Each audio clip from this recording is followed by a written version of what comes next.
Hoes mad. Hoes mad. Hoes mad. Hoes mad. Hoes mad. Come on, man. Let's talk to the people real quick. What's good, man? It's Triple Belly. I never trip. This is Don't Trip Wrestling, and I'm a bit late. I don't know why, man. I just died completely after the Royal Rumble.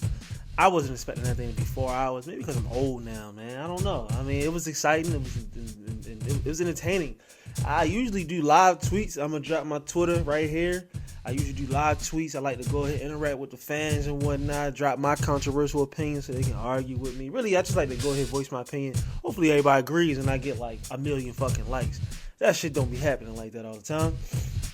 But yo, this Royal Rumble was so, and I'm admit to y'all, this is my first ever Royal Rumble that I've ever watched. I mean, as a kid, the shit used to cost $50, $60. My peoples wasn't doing that. And since WWE has been doing the PLE type of thing, where it's on the WWE Network or Peacock, I just never watched it. You know what I'm saying? Like, this is my first ever Royal Rumble. And I mean, listen, I'm a little biased. Like, WrestleMania 22 is my first ever WrestleMania I watched. I will always say that that's the greatest WrestleMania of all time. I think actually that shit actually holds up pretty well. I gotta do a rewatch, but just kind of for me thinking about it, it was a lot of good ass matches on that WrestleMania card from top to bottom. But I'm a little biased. This Royal Rumble was pretty damn good. But we're not here to talk about the entire Royal Rumble. I'm gonna give my thoughts and opinions on that later on, maybe in this video, maybe in another video. But I really want to talk about what's been the topic of discussion. I mean, ever since this has happened, even until now, you can load up Twitter right now. You can look at all of the topic. All the discussions is about Mr. Main Event, Jey Uso. And I mean, yo, this is crazy. A lot of people are very disappointed that Jey Uso won this Royal Rumble. I think it's a lot of ways you could slice this up. I think it's a lot of ways you can attack this type of situation. I'm gonna really start. I was supposed to drop a video yesterday. I recorded it, just didn't put it out. I don't know. I'm a perfectionist. I thought the video wasn't as great. I mean, it's probably a pretty damn good video. But I really made a video saying, yo, and the video was really largely based about the decline in Netflix numbers. It tied all into The Rock pretty much annihilating both of his storylines that people really cared about for the last year and a half, which was the story between him and Cody Rhodes and the story between him and Roman Reigns. I mean, he pretty much annihilated both of those storylines, kind of let everybody know, yo, I'm not really doing this shit. I'm corporate Rock, and I'm just here to congratulate the WWE for pulling off this deal with Netflix. So we still had a bunch of speculation on whether or not The Rock was going to be involved. To me, it felt as though all the storylines that WWE could have had used and had that much excitement, they kind of strayed away from it. I mean, we got the New Day situation. LA Knight doesn't even have the title right now. I mean, it's just a lot of storylines you could have went with it. So I felt as though The Rock didn't get involved in his Royal Rumble situation. It was going to be a difficult discussion to have. And I still think I'm partially right, because there still is no storyline that's as invigorating, as entertaining as The Rock versus Roman Reigns or The Rock versus Cody Rhodes. But I will say, man, if you want to end the show, the way they ended the Royal Rumble, bro, I think it was the best way to go about. And I'm just speaking in just for that night. Now it's a ton of questions we got afterwards, but just as far as that night, and it's a lot of different talking points. The people that are mad about Jey Uso winning that Rumble because they wanted John Cena, I think they're idiotic. I mean, yeah, let's be real. I grew up on John Cena. He's the Ruthless Aggression era. That's the era that I grew up really watching this like every single week. John Cena is that guy, bro. He's arguably the WWE GOAT. But yo, having John Cena come back after he hasn't won a match in over 2,000 days, and you're telling me he's going to come back after not appearing for the entire year. Yes, this is John Cena's last year of wrestling, and he's only made 2 appearances this year. That's Raw on Netflix, and that's the Royal Rumble. You telling me that he's supposed to come out here and win the most stacked Royal Rumble in recent memory? Come on, bro.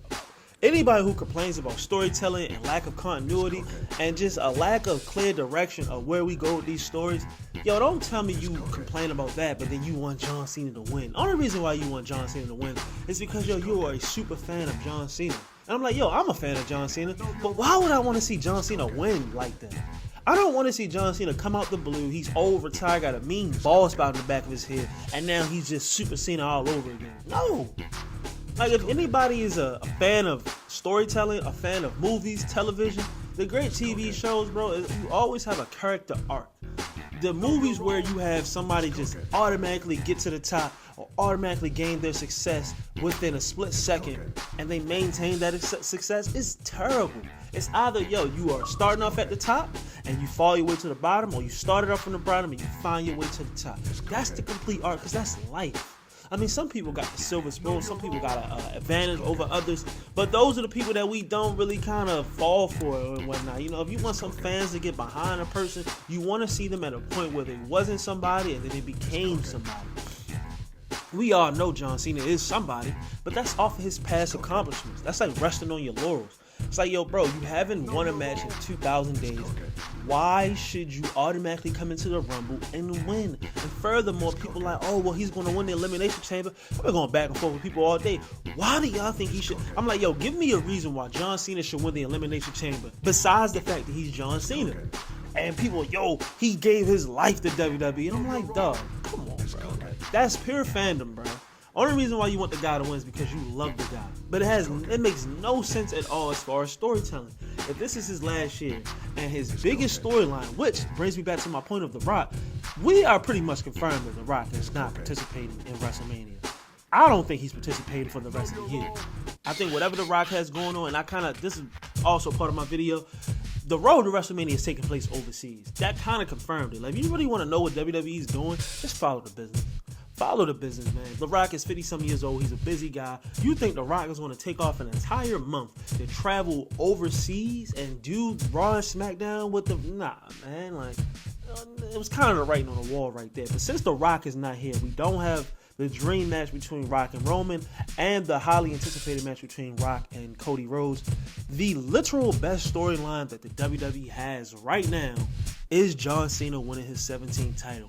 And most of the fanboys on Twitter and everywhere have Cena winning that Mania, have Cena. Why do you want the best storyline that we had for the entire year to conclude, what's this, February? You want to have it conclude in 2 months. Why do that? And the guy hasn't even been on television. Like, there's literally no arc. I'm arguing with people. I'm like, yo, bro, let the guy at least beat a jobber first.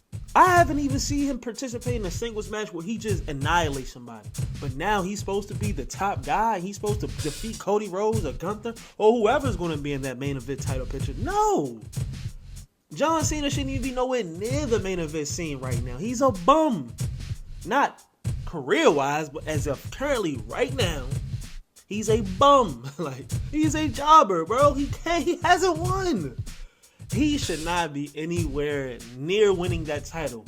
I wouldn't mind to see him get to the title. Maybe, you know, if they cave into the fans and they have John Cena wrestle at WrestleMania for his 17th championship, they better have him lose. He should not win.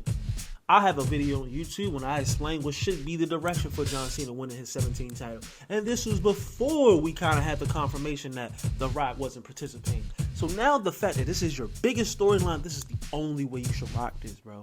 You should have John, in my opinion, I think John Cena should start off in the mid-card. And I think, yo, when you have John Cena for his last year, John Cena should be the guy that you use to put everybody over. Not mean saying he should lose to these guys, but he should be in television promotions with these guys. He should be in television matches. He should be in PLE matches with these guys. And depending on what you want to do, I think John Cena should win the IC title at some point in time. Why would he win the IC title after he won the 17th title? That doesn't really make sense. Have him win the IC title because it's natural. If you are a jobber who hasn't won in a while, and you haven't even been around for that much, start off in the mid-card picture. You telling me John Cena, Braun Breaker, and Sheamus is not going to sell tickets? That shit is amazing. I would love to see that at WrestleMania. You telling me John Cena and Braun Breaker going at it with each other for about 2-3 times is not entertaining? Or having John Cena and Sheamus rekindle their old energy from back in the day. But now we got this prized possession that neither one has ever got, which is the IC title. It makes complete sense. Have John Cena go through the mid-card until SummerSlam. Then after SummerSlam, now Cena, he got his stripes back. Similar to the Gunther situation that we had last year at Crown Jewel.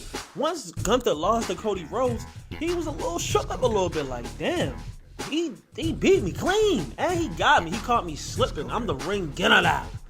I am the ring general, Gunther. And I got caught slipping. People were mad. Why is Gunther looking like, bro, he got caught slipping. He's supposed to be the ring general. That's natural for you to feel like, yo, I may have lost a step here. I gotta regain my confidence. And then after a while, you saw Gunther get back to itself. Now Gunther is back to being the ring general, talking his shit to everybody. It's character arc here, fellas, or ladies and gentlemen. It's nothing wrong with that.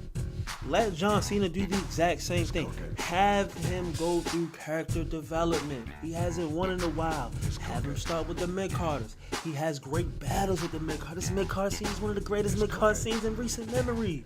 It's great mid-card talent all around this. Let him mix in with these guys. Have him win the IC title.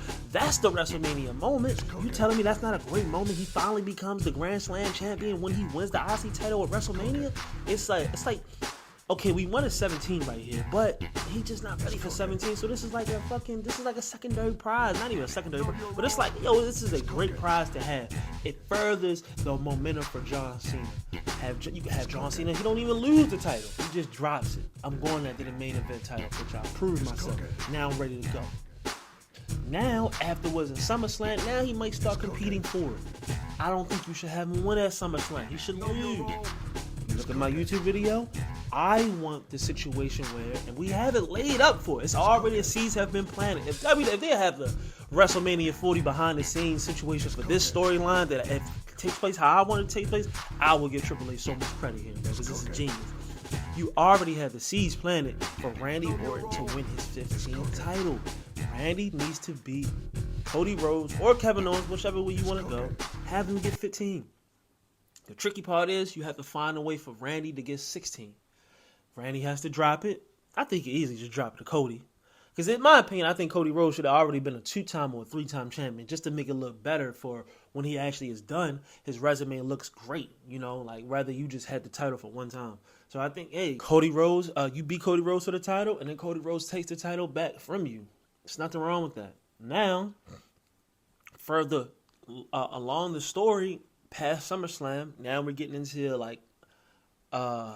what's this? This is probably like Crown Jewel, almost Bash in Berlin time, August, September time. Now we got Randy Orton still competing. Randy Orton finds a way to get his 16th title. Now we got a tie. We got a 3-way tie here, fellas. This is great cinema. This is television. This is a story that has literally been told since the beginning. John Cena came in with Randy Orton, bruh. Those two guys were literally the future of the company, and they've been doing this together the whole way. They even had the match back in the mid-2010s when they unified the World Heavyweight, the big gold belt in the WWE Championship.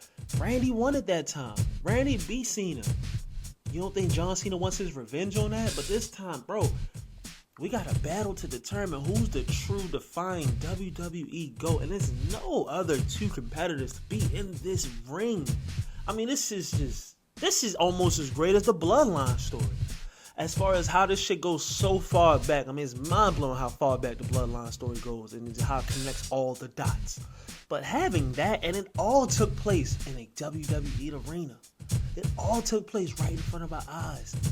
That should be the direction for John Cena winning his 17th title. Don't just waste it just because the fans wanted to happen at Mania. Now what John Cena is going to do afterwards. The people will want, he can win the 17th title, then he can go for the IC title. But it's like, dog, why even have the biggest moment done so early? Why not just flip it around? Have Cena do that later on. Alright, so that's my Cena spill. Now let me get to the Jey Uso side of things. If you didn't have The Rock come back and win this thing, Jey Uso winning was the best decision. And I mean, personally, bro, it was kind of easy. I'm surprised people even thought Cena was going to win. But the fact that Jey Uso won, bro, it's a fucking feel-good story, bro. It's some of the best fan service that we've ever seen. I mean, here's a guy that was a tag team guy. Couldn't even tell the difference between the two. They were twins. He was just the right-hand man of Roman Reigns. He got dogged by Roman Reigns. There's so much shit going on in that Bloodline story. He is literally the second main character of the entire Bloodline story. We're mad that he won? The guy who's been fighting his way to get to the top. I mean, one of the best moments of the entire 2024 was Jey Uso winning the IC belt. Why are we mad that he won? That don't even make sense. This is one of the guys you would want to win. A guy who's naturally over by the fans. I mean, really, his fucking momentum has really not dipped that much. If at all. I mean, it's like, it's hard. It is truly hard to go fucking arena to arena and get that same reception every single time. It is really hard, bro. You are on TV a lot of the time.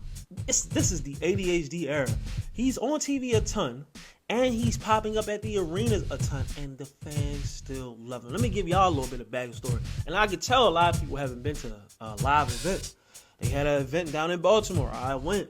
Bro, I wanted to go. Don't get me wrong. I wanted to see a whole bunch of people, but I ain't gonna lie. I wanted to see main event Jey Uso. And guess what? I wasn't the only one. Every single time we had a break in a commercial or a break anytime, they had to just do whatever in between matches and nothing is going on. All you hear in the crowd, yeet, yeet. Like, we walking through the concourse, going into the arena, leaving out the arena, random outbursts, yeet, and you hit 5 other people, yeet. Like, bro, that was the superstar. Seth Rollins was the number 2 guy, and Seth Rollins is that guy. I mean, Seth Rollins came in that bitch, everybody going crazy. But yo, Seth Rollins was the number 2. Main event Jey Uso was the number 1 guy that everybody wanted to see. I don't know, man. I think y'all just caught up in fandom. I mean, if you even look at the crowd when Jey Uso won, it's a cool 65 to 70,000 that were eating, bro. He's the guy. As far as the feel good moment, where you leave everybody happy, not everybody happy, but it's a shocker too. Like, we all expected. I thought Roman was going to win. I thought Roman was going to win. He was going to challenge Cody for the title, but Punk was going to cash in his favor with Paul Heyman, and then Roman would then have to challenge for the World Heavyweight Championship, which, in my opinion, will kind of rectify Roman shitting on that title and calling it a B title back when he was the undisputed title holder. I thought that would be the best way to go about it, but they didn't do that. I mean, I thought if it wasn't Roman, it was going to be Punk. Neither one won, bro. And it was Jey Uso. It's like, damn. That's one of the biggest. I mean, me seeing, I'm like, it's crazy. I'm just sitting there watching. I'm just like, yo, I would have never thought that Jey Uso would be in the Royal Rumble as one of the last 2 competitors, and the other guy he's battling is John fucking Cena in his last year. It's crazy. It was amazing. So let me know what y'all think. Give me your thoughts and opinions. I'm Trip Belly. I never trip, and we out.